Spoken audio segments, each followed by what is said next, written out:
6 personnes sont entrées dans 2 centres différents à Homs et ont fait beaucoup de dégâts et ils ont tué effectivement des personnalités très importantes des services de renseignement et des services de sécurité. D'accord. Mais à voir d'ailleurs la tête des personnes qui se sont fait exploser, ce sont des gamins. Ouais. De 15 à 17 ans, 14, 15, 17 ans, comme ça, qui se sont fait exploser, qui sont allés dans ces centres et puis cherchant de l'aide, hein, et se sont fait exploser dedans.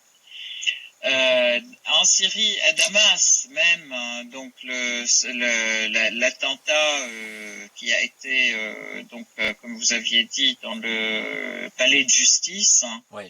en pleine heure de pointe, des gens qui font leur démarche, donc en pleine heure de pointe. C'était un gars qui, d'ailleurs, que les services ont repéré, et au moment où il voulait l'arrêter, il a fui à l'intérieur et il s'est fait exploser dans la foule. D'accord. De la même manière aussi, ce gars qui s'est fait exploser d'ailleurs dans le restaurant, mais lui, il était aussi repéré par la police, hein, et qui lui courait derrière, et il a couru donc à l'intérieur du restaurant et il s'est fait exploser. Tout ceci, en fait, revient à dire ce sont des attaques complètement synchronisées, mais en même temps, alors on voit de manière conjuguée des attaques en bataille rangée, pratiquement. Ouais.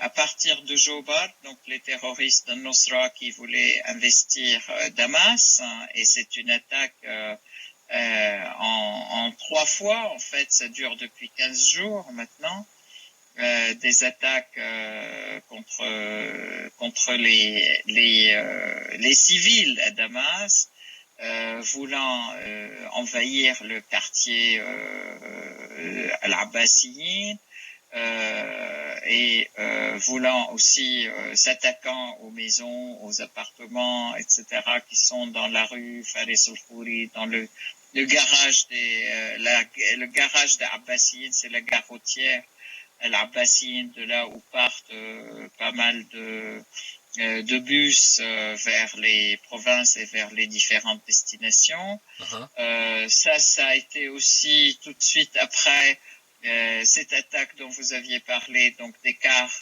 de personnes et qui venaient effectivement en visite de certains lieux saints à Damas. C'est en fait 15 jours de feu et de sang. Ouais. Qu'ils ont réservé non seulement à Damas, mais à toutes les villes.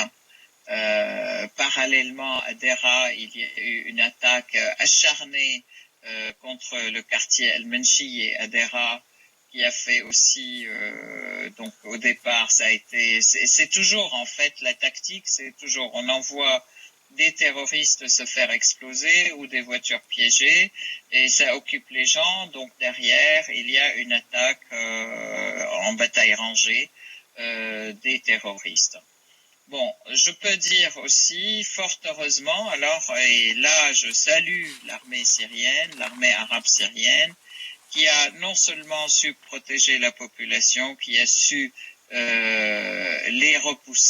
repousser ces attaques terroristes, mais qui a su aussi gagner du terrain en faisant énormément de dégâts dans les rangs des terroristes et leurs munitions. Et là, je peux dire que la population syrienne, elle se range derrière son armée et derrière sa direction. Elle se joint au peuple, elle se joint donc à eux pour dire le terrorisme ne passera pas, que nous résisterons et nous, Syriens, nous n'accepterons que ce soit c'est nous qui qui décidons de ce que nous allons vivre, hein, et qui décideront aussi de notre président et du mode de gouvernance que nous voulons avoir. Mhm. Donc ça s'est soldé, je peux dire, par une défaite totale.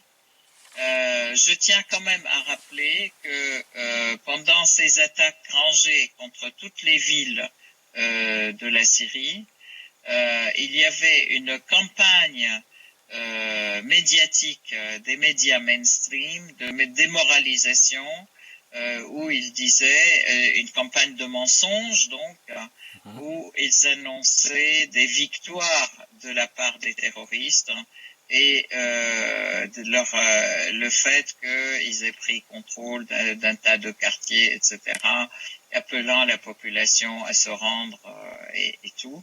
Eh Ouais. ben, ça montre d'une part la connivence entre Al-Nusra et tous ces médias et tous ces pays Ouais. occidentaux qui prétendent lutter contre le terrorisme. Je rappelle quand même Al-Nusra est une organisation qui est sur la liste des organisations terroristes, pas seulement des Nations Unies, mais de tous les pays, Oui. et que Daesh aussi. Mhm. Donc en fait, soutenir Al-Nusra aujourd'hui, en fait le soutien réel à Al-Nusra est encore une fois apparu une évidence et apparaît au grand jour. Et tous les masques tombent de tous ces pays qui prétendent lutter contre le terrorisme en alimentant le terrorisme en Syrie. Donc, comme la France, malheureusement, la Grande-Bretagne, l'Allemagne, tous les pays de l'OTAN et les États-Unis et Israël. Alors, pourquoi Israël entre en direct? Parce qu'il y a une réelle défaite de ces sbires et de ces agents terroristes qu'ils ont envoyés en Syrie. Aujourd'hui, avec cette défaite, on voit que ce sont les maîtres qui rentrent en direct dans le jeu. Donc Ouais. d'un côté, les États-Unis entrent en direct dans le jeu, la Turquie entre en direct dans le jeu dans le nord de la Syrie, Israël entre en direct dans le jeu, en direct aussi dans le sud de la Syrie, aussi Ouais. bien à Konetra qu'à Dera. Et voilà, donc maintenant tous les masques tombent. Et on voit qui sont les terroristes et qui sont les soutiens des terroristes. Ouais. Et d'ailleurs, justement, une petite parenthèse sur l'agression criminelle israélienne contre Palmyre, hein, puisque c'était dans le secteur de Palmyre hein, Exactement. que les missiles sont tombés. Euh, En faisant cela, en bombardant depuis l'espace aérien libanais, les Israéliens pensaient que l'armée syrienne ne réagirait probablement pas comme les fois dernières. Sauf que il y a une donnée quand même qui est fondamentale et qui n'est pas passée inaperçue, c'est que il y a des unités d'élite, hein, il y a des troupes russes à Palmyre et que le bombardement israélien à Palmyre a directement mis en danger ces troupes russes là. Et donc Absolument.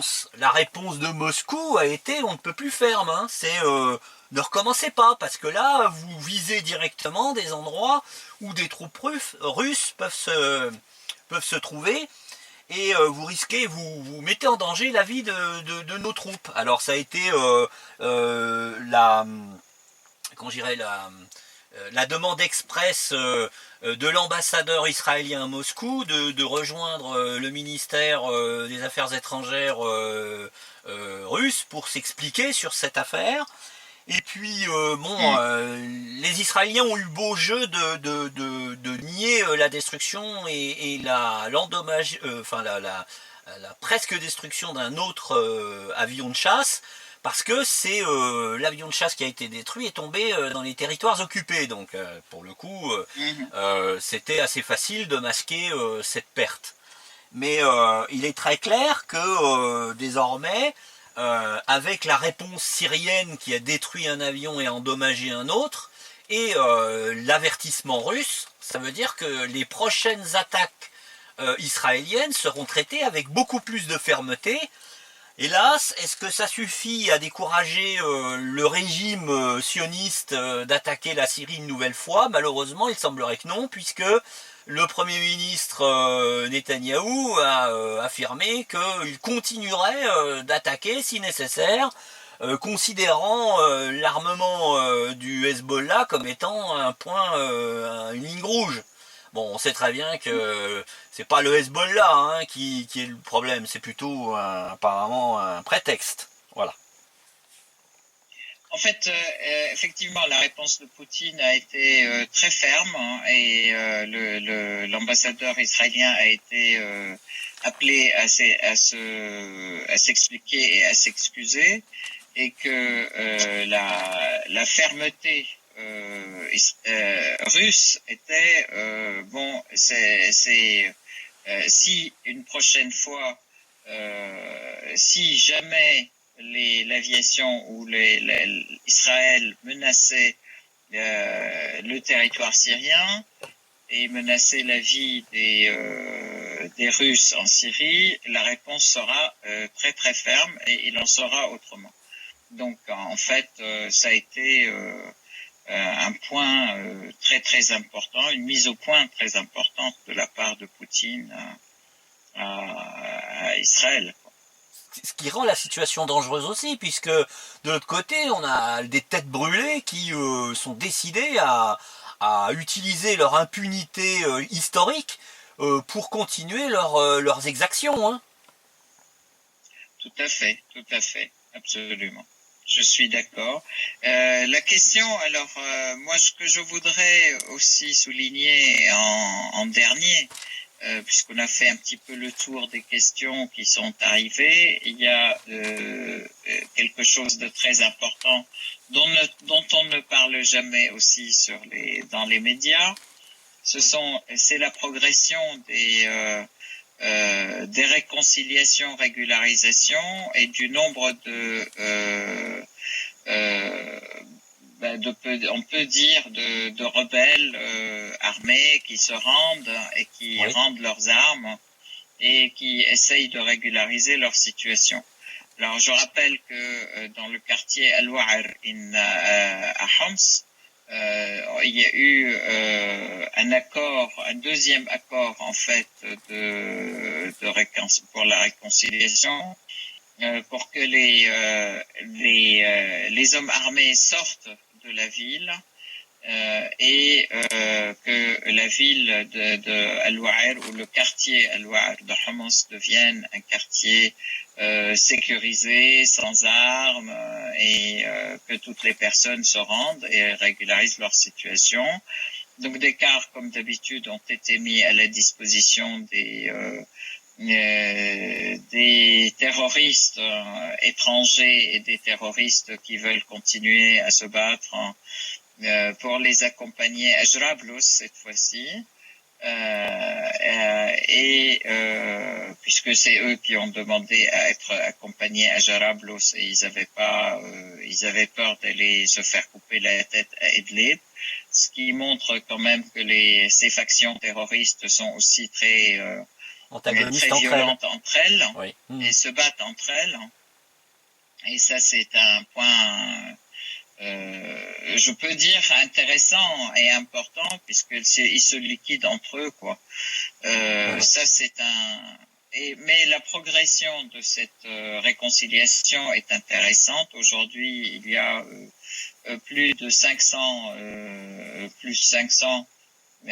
terroristes qui sont sortis avec leurs familles, ce qui fait à peu près 1500 personnes, sinon plus. Et ça continue. Donc, il y a 3 phases pour cet accord. Les 2 premières phases ont été réalisées. La 3e est en cours de réalisation. Et ça, c'est important parce que ça rend ce quartier de Homs au contrôle de l'État complètement, et puis ça le rend un endroit qui est complètement exempt d'armes et exempt d'hommes armés. à part bien sûr l'armée syrienne et puis les forces de l'ordre syriennes. Donc les institutions reprennent aussi leur présence, leur travail dans ce secteur. C'est une autre réconciliation qui est très importante et qui a sans doute occasionné ce déchaînement sur Deraa. Ça a été la réconciliation de la ville de Rabat qui est dans le contour de Daraa, dans le rif de Deraa, et qui a aussi été très intéressante, très importante, au cours de laquelle nombre important de personnes ont rendu les armes et ont régularisé leur situation. Donc tout ceci est très important. Le dernier point que je voulais aborder, c'est que il y a eu Astana, donc le 15 et le 16 mars, la réunion à Astana à laquelle la délégation représentant les terroristes n'était pas là, était absente. Donc Astana s'est tenu quand même sans eux. Et puis, elle s'est tenue avec ceux qui étaient là, qui ont assuré quand même la priorité de la lutte contre le terrorisme. Je rappelle quand même que Astana était l'objectif d'Astana, c'est d'étendre à pas mal à toutes les factions qui le veulent, d'adhérer au cessez-le-feu d'un côté, donc à cette trêve entre guillemets, et puis en fait en présence des États qui sont des États garants, je peux dire, de cette trêve. Alors les deux États les plus importants qui sont garants en fait de cette trêve sont la Russie et l'Iran, mais de l'autre côté la Turquie était aussi garante, mais en fait le fait qu'elle ne soit pas présente et que ceci se soit conjugué avec de violentes attaques de la part des organisations terroristes qui sont soutenues et alimentées par la Turquie montre bien que la Turquie est encore en train de dire des choses et de faire le contraire, c'est-à-dire ils disent qu'ils luttent contre le terrorisme et ils sont de l'autre côté en train d'alimenter le terrorisme et de les soutenir. Ça c'est un premier point. Le deuxième point, c'est que aussi malheureusement, et je dis ça vraiment, les États occidentaux, alors la France a affirmé qu'elle était là déjà dans la dernière réunion d'Astana 2, et la France a affirmé, ou l'ambassadeur français, puisque c'était pas une présence officielle, mais c'était l'ambassadeur au Kazakhstan qui a assisté à la réunion d'Astana, qui a affirmé très clairement et très ouvertement qu'il était là pour soutenir l'opposition syrienne modérée, donc l'équipe des terroristes. Il y a eu le nouveau à cette réunion d'Astana 3, la présence de la Jordanie. Donc en fait, l'objectif de ces réunions, que je pense très positives, c'est de pouvoir amener les pays qui soutiennent le terrorisme en Syrie à se rendre compte en fait de l'importance de lutter, l'importance du danger du terrorisme. C'est un danger mondial qui les menace eux aussi, et ils ne seront pas épargnés. D'ailleurs, on sait qu'en France, comme en Grande-Bretagne récemment, etc., des attaques terroristes avaient eu lieu. Donc, c'est important que tous ces pays se rangent aux côtés de ceux qui luttent réellement contre le terrorisme et coordonnent réellement avec l'État syrien pour lutter contre le terrorisme. Je pense que peu à peu, ces idées voient le jour et puis font leur chemin. Donc ça c'est pour Astana, et que derrière Astana, il y a eu quand même, et ça a lieu cette semaine à Genève, la réunion de Genève 5, donc pour le débat syro-syrien, si on peut dire. Hein. Et ça, excusez-moi de vous interrompre. Vous commencez d'évoquer Genève 5. Mais vous m'avez dit qu'en réalité, juste avant Genève 5, pour torpiller Genève 5, il y a eu justement ces attaques combinées partout en Syrie, à l'est, à l'ouest d'Alep, à Daraa, à partir de Jobar, sauf erreur, etc. C'est ça? Exactement, exactement, tout à fait. Ça a commencé au moment d'Astana, au débarrage d'Astana, et ça continue jusqu'à la fin de Genève 5 qui a lieu aujourd'hui. Donc toutes ces attaques, ça a été effectivement fait comme d'habitude à chaque fois qu'il y a une réunion internationale, il y a il y a un ordre de tous ceux qui soutiennent le terrorisme pour chauffer l'atmosphère et surtout essayer de prendre du terrain. Et fort heureusement, là, à chaque fois qu'ils essayent d'en prendre, ils en perdent. Donc l'idée, c'est avoir des cartes à négocier en fait dans ces réunions internationales.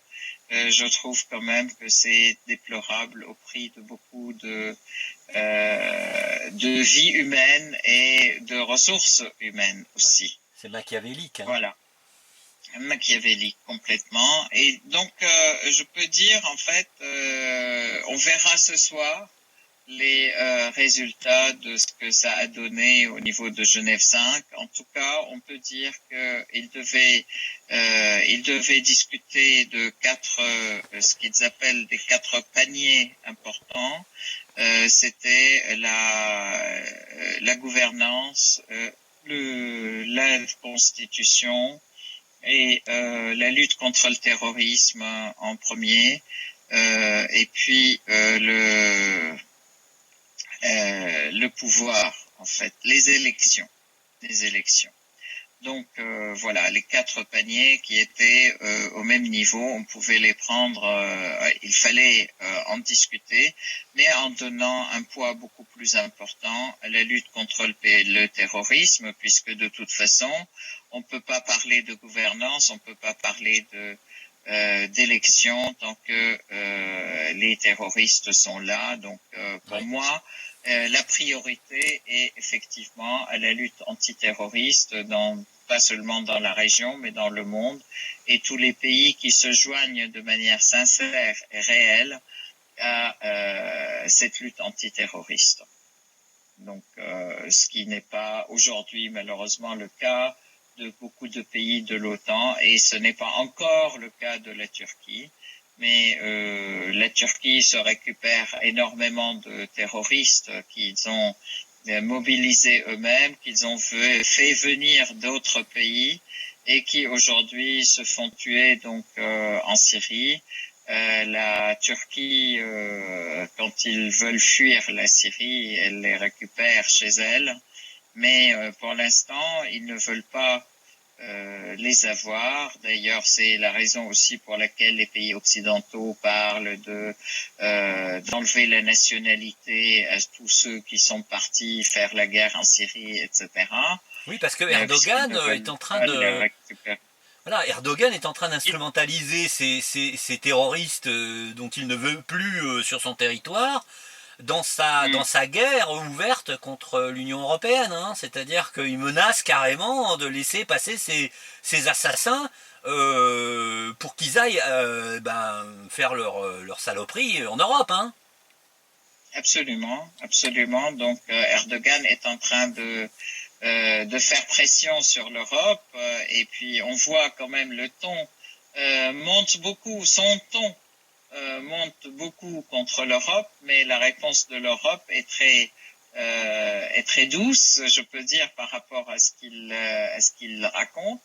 mais je crois qu'ils sont effectivement complices de cette politique tant qu'il s'agissait d'avoir le terrorisme en Syrie, mais l'avoir chez eux, à mon sens, ils n'en sont pas friands, mais ils ne prennent pas les bons le bon chemin de la lutte antiterroriste jusqu'à présent, puisque on ne peut lutter contre le terrorisme qu'en coordonnant de manière sérieuse avec la Syrie, avec l'État syrien, qui réellement se bat contre le terrorisme depuis 6 ans, qui en plus a des renseignements réels sur tous les terroristes qui ont transité en Syrie. Alors si on veut avoir ces renseignements, etc., il faut effectivement coordonner avec l'État syrien, avec les renseignements syriens, profiter de l'expérience syrienne dans cette lutte contre le terrorisme. Tant que les États occidentaux, en fait, et européens, ne sont pas enclins de faire ce pas, à mon avis, leur lutte ou leur prétendue lutte contre le terrorisme est tout à fait factice et elle revient à soutenir le terrorisme, même chez eux, malheureusement. Oui. Et bien, je pense que c'est au peuple européen de comprendre ça et de pousser leurs États à coordonner avec la Syrie pour leur épargner réellement la terreur et le terrorisme sur leur terrain et dans leurs écoles et dans leur vie quotidienne. Il reste là une possibilité qui est effroyable, c'est que les gouvernements européens, devant une crise européenne carabinée et une situation économique très dégradée, qui aurait tendance à pousser la population dans la rue pour manifester, pourrait utiliser ce terrorisme-là pour justement tenter d'endiguer la révolte sociale qui gronde. Hein. Ça reste malheureusement une possibilité, puisque à plusieurs reprises les autorités européennes ont été averties de l'installation de camps d'entraînement en Bosnie-Herzégovine, hein, du côté la partie musulmane de la Bosnie-Herzégovine. Et il semblerait, et d'autres informations, hein, c'est-à-dire, je pense en particulier à une vidéo d'avertissement du coordonnateur général des comités révolutionnaires internationaux, Frank Pucciarelli, qui avait averti les services secrets français en particulier du transfert de terroristes à partir des côtes libyennes jusqu'en Italie. Et donc la question est de savoir si la passivité des autorités européennes ne viendrait pas du fait qu'ils pourraient utiliser ces terroristes-là dans une optique d'empêcher les populations européennes de se révolter, tout simplement. Malheureusement, tous les scénarios sont ouverts et j'espère que les États européens ne pousseraient pas le machiavélisme jusqu'à tuer leur propre population. Mais bon, les scénarios sont ouverts. Mais c'est au peuple aussi d'Europe de prendre les devants, de se défendre et puis d'exiger quand même de leurs États une solution sérieuse contre le terrorisme pour leur sécurité. Oui, parce que en Syrie, quand même, les pays occidentaux ont instrumentalisé le terrorisme d'une manière totalement machiavélique. Donc j'ai peine à croire qu'ils soient, je dirais, d'une franche honnêteté concernant la lutte contre le terrorisme en Europe, et d'un machiavélisme achevé concernant l'aide aux terroristes en Syrie. Hein. Ça serait de la schizophrénie, hein, et je pense que de ce point de vue-là, voilà. Et ça, je vous laisse la conclusion. Bon. Oui, donc je pense que les prochains CITREP vont nous permettre d'avoir et je le pense, hein, de bonnes nouvelles et d'amélioration de la situation en Syrie et puis d'un redémarrage en force de la vie quotidienne, puisque les Syriens sont très vivants. Ils continuent à créer et à lutter, et puis la reconstruction de la Syrie les appelle, et aujourd'hui je suis persuadé que la reconstruction va avoir lieu très rapidement en fait, et que le peuple syrien va étonner le monde de la même manière qu'il a étonné le monde dans sa résistance et dans ses victoires contre le terrorisme et contre cette agression au visage terroriste, mais de plusieurs pays occidentaux. Merci beaucoup et à très bientôt. Merci Essar, merci beaucoup de votre rapport du terrain, rapport de situation d'aujourd'hui. À bientôt Essar. Merci. À bientôt. Bonne fin Au d'après-midi. revoir. Au revoir.